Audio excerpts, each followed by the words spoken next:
Seandainya aku menjadikan Rasul itu sebagai ikutan, sebagai panutan, celakalah aku. Seandainya aku berjalan di atas jalan-jalan yang dibangun oleh para Rasul. Dan penyesalan itu adanya di akhirat. Tapi penyesalan itu tak berarti apa-apa, tak akan merubah nasib. Kemudian ada di antara seorang hamba yang menyatakan, ya wailata lam attakhid fulanan khalila. Celaka aku telah menjadikan si fulan sebagai kawan.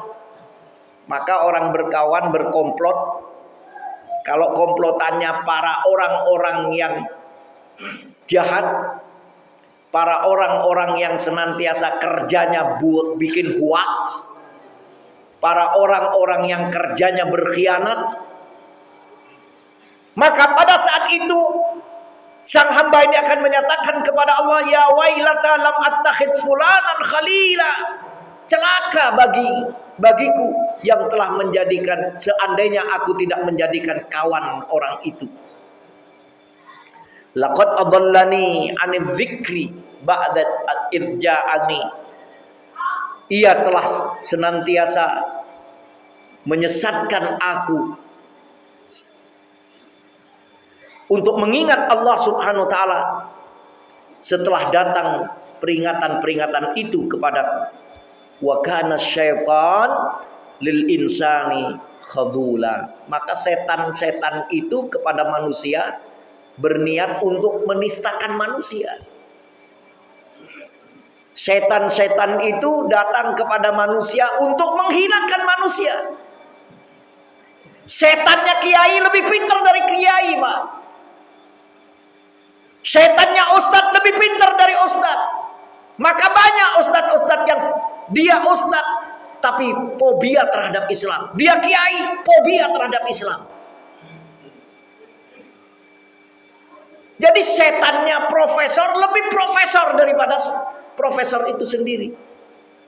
Setannya menteri lebih menteri daripada menteri itu sendiri. Setannya presiden lebih kuat. Sehingga manusia itu, kata Allah, setan itu kata Allah, innal insana lil insan khadula. Setan-setan itu bagi manusia itu memang niatnya untuk menistakan dan menjatuhkan manusia.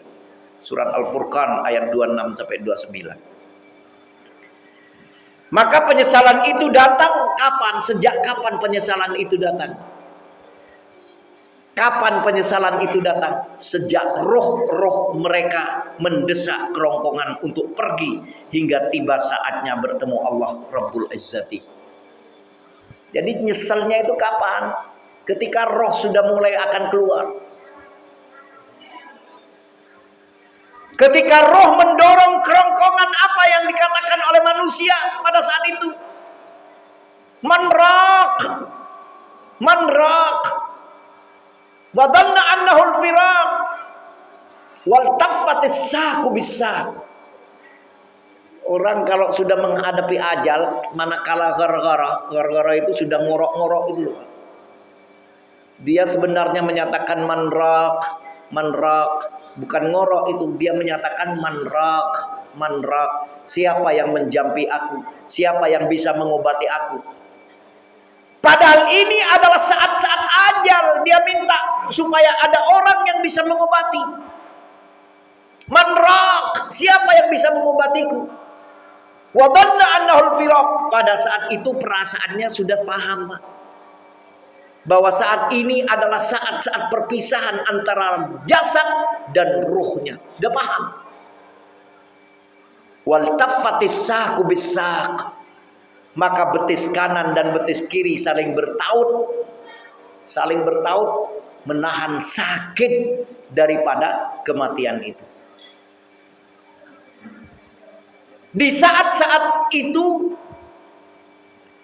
dia berkata, hatta idza jaa ahaduhumul maut qala rabbirji'uni. Setiap manusia ketika dia didatangi oleh ajal, kematian sudah mulai mencengkeramkan cakarnya, apa yang terjadi? Manusia itu berkata kepada Allah, Rabbirji'uni, wahai Tuhanku, kembalikanlah aku kepada kehidupan dunia ini sebentar saja. Minta saat, minta waktu sebentar saja. Lah ada apa? La'alli a'mala salihan fima taraktu, supaya aku bisa berbuat soleh, beramal soleh yang telah aku tinggalkan manakala aku hidup di dalam dunia ini. Jadi sudah ajalnya kan tiba, minta supaya dikembalikan ke dunia. Sama aja Pak, orang-orang kan sudah diberi penyakit, terus dia meminta, dia katakan, ya Allah, aku kalau sehat mau umroh, ya Allah, aku kalau diberi kesehatan mau sedekah, ya Allah. Itu biasanya orang yang mau mati juga seperti itu. Irji'uni, kembalikanlah aku ya Allah ke dalam kehidupan ini, la'alli a'mala salihan fima taraktu, supaya aku bisa beramal soleh sebagaimana yang telah aku tinggalkan. Apa jawab Allah? Kalla, gak mungkin wahai hamba. Innaha kalimatun huwa qailuha, itu adalah kalimat yang biasa dilontarkan oleh orang-orang yang sudah mengalami keterdesakan, sudah terdesak oleh kematiannya. Jadi ma'asyiral muslimin as'alakumullah, jangankan kita mau mati, sakit saja kita menyatakan, ya Allah, kalau aku sehat, aku akan umroh. Ya Allah, kalau aku sehat. Itu biasa. Padahal waktu sehat gak pernah ada terbetik niat untuk hal itu. Apalagi mau mati. Ketika manusia sudah wafat dan dipisahkan antara jasad dan ruhnya, lalu manusia itu dimasukkan ke dalam kuburnya, wa min waraihim barzakhun ila yaumin yub'atsun, maka Allah Subhanahu wa taala membangunkan dinding pemisah antara kehidupan dunianya dan kehidupan akhiratnya. Sampai kapan? Sampai hari dibangkitkan manusia itu dari dalam kuburnya. Lah sekarang bagaimana Allah akan mengabulkan permohonan mereka, orang-orang yang menghadapi ajal? Bagaimana Allah akan mengabulkan? Padahal mereka telah berpaling dari mengingatnya saat hidup di dalam dunia, berpaling daripada petunjuk Allah, berpaling dari syariat Allah, dan tidak tunduk pada perintahnya, dan bahkan melanggar semua larangan-larangannya. Coba amati ayat Allah dalam surat Thaha ayat 124-127. Allah menyatakan, wa man a'rada an dzikri fa inna lahu ma'isyatan dongka. Orang-orang yang berpaling daripada mengingat Allah, orang-orang yang sudah sama sekali tidak ingat pada Allah, dia berpaling untuk mengingat Allah, fa inna lahu ma'isyatan dongka. Pada hakikatnya dia memiliki kehidupan yang sempit, Pak. Sempit kehidupannya. Jadi orang-orang yang sudah berpaling dari mengingat Allah, sempit kehidupannya. Sudah itu apa yang terjadi? Wa nahsyuruhu yaumal qiyamati a'ma. Maka nanti dia akan dikumpulkan, dihalau oleh Allah pada hari kiamat dalam keadaan buta matanya. Jadi sudah sesat, sudah sempit, nanti di akhirat dia akan dihalau oleh Allah dalam keadaan buta. Sehingga sang hamba berkata kepada Allah, qala rabbi lima hasyartani a'ma wa qad kuntu basira. Ya Allah, kenapa engkau halau kami dalam keadaan buta? Padahal dulu kami tidak buta, dulu kami bisa melihat. Kenapa saat ini engkau jadikan aku buta? Lalu apa jawab Allah? Allah jawab dengan tegas, qala. Ia berfirman, Kadzalika atatka ayatuna fanasitaha wa kadzalikal yauma tunsa. Itu karena kata Allah, kamu itu telah didatangi ayat-ayat kami. Ayat kami telah kami datangkan kepadamu. Fanasitaha, tapi engkau lupakan ayat-ayat itu. Engkau lalai untuk mengikuti ayat-ayat itu. Kemudian wa kadzalikal yauma tunsa, maka hari ini juga aku lupakan kamu wahai hambaku. Kamu melupakan aku, maka saat ini aku melupakan engkau. Bayangkan ma'asyiral muslimin, di saat-saat kita menghadapi satu keadaan yang ngeri, saat-saat manusia berkumpul, yang kaya, yang miskin, yang hitam, yang putih, dikumpulkan di satu tempat, lalu kita tidak sedikit pun disebut nama kita oleh Allah, dibiarkan, dilupakan oleh Allah. Kadzalikal yauma tunsa. Pada saat itu dilupakan oleh Allah. Bayangkan kalau manusia yang melupakan kita, tidak ada masalah. Tapi yang melupakan kita adalah Zat yang Maha Rahman. Wa kadzalika najzi man asrafa wa lam yu'min bi ayati rabbih. Demikian juga kami akan balas manusia-manusia yang melampaui batas itu, akan dibalas oleh Allah. Walam yu'min bi ayati rabbih, dan akan dibalasi orang-orang yang senantiasa tidak beriman, tidak percaya kepada ayat-ayat Tuhannya. Maka ditegaskan oleh Allah, wala adabul akhirah asyaddu wa abqa. Dan sungguh kata Allah, siksa akhirat itu adalah sangat pedih, dan siksa akhirat itu kekal nan abadi. Nah, kita diberi siksaan berupa erupsi, Pak. Itu sebentar saja.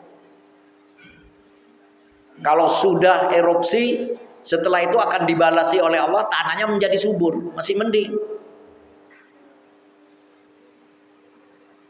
Nah, sekarang apabila kita mengalami siksaan di dalam akhirat itu, tidak akan pernah ada ujung akhirnya. Wala adabul akhirah asyaddu wa abqa. Siksa akhirat itu adalah siksa yang sangat pedih dan tak pernah berujung akhir.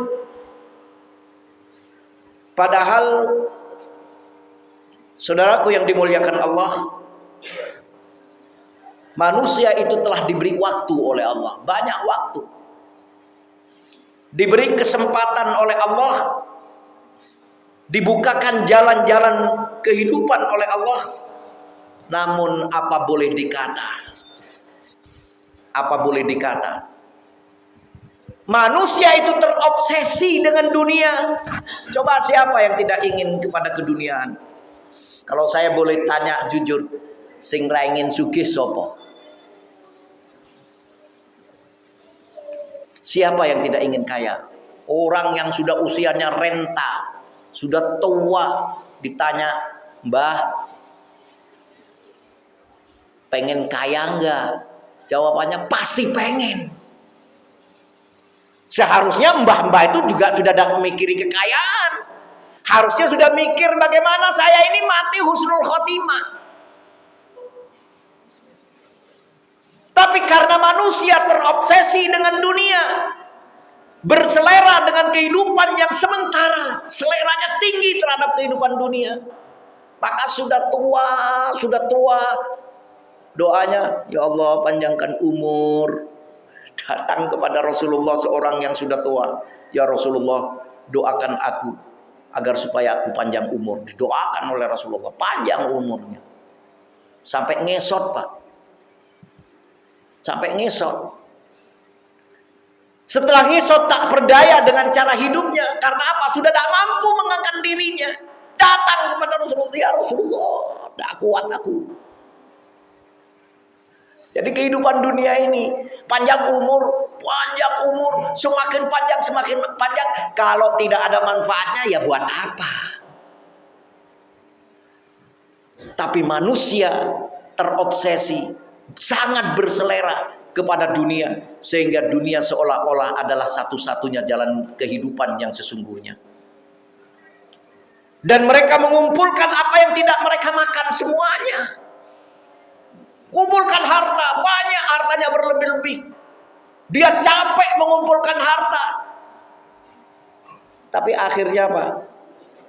Akhirnya juga mati, hartanya juga ditinggalkan. Maka para ulama-ulama as-salafus saleh itu mereka hidup seadanya, makan seadanya, sehingga tidak repot-repot. Salman Al-Farisi itu, Pak, nangis ketika sakit keras.